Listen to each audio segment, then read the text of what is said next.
That was before. This is after. Hi, my name's Sanna, and this is my story. So I grew up hearing that God loves me and all of that stuff in church, but it always felt more just like a list of rules I had to follow.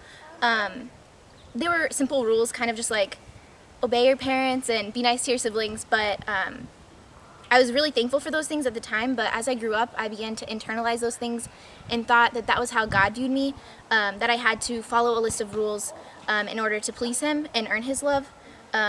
So I thought if I got good grades, if I was beautiful, if I was good at all sports, and had lots of friends, that then I would be worthy of some kind of love or acceptance. And it began, I thought I could do it. I thought I could check all these things off this list. It was kind of like a challenge, and I love that. So I started to try and do it, but the more I got into it, the more I realized I just kept falling short. I wasn't able to check all the boxes off, and when that happened, I began to feel worthless and unacceptable in anybody's eyes, including God's eyes, and I didn't understand how He could love me through that. So I felt worthless.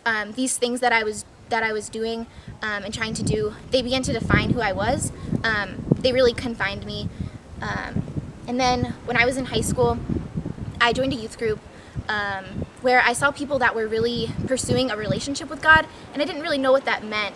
They said that He loved them and that their lives were different because of it.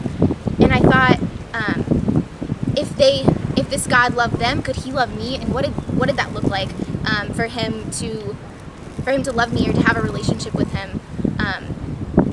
So I began to pursue those things, and first I realized that I was broken, that I was a broken person, that I couldn't do those things, and but that's what it was all about, that God loved me, and He sent His Son, who was perfect, and lived a perfect life on the cross and died for those sins as my replacement, because I wasn't going to be good enough, and I never would be.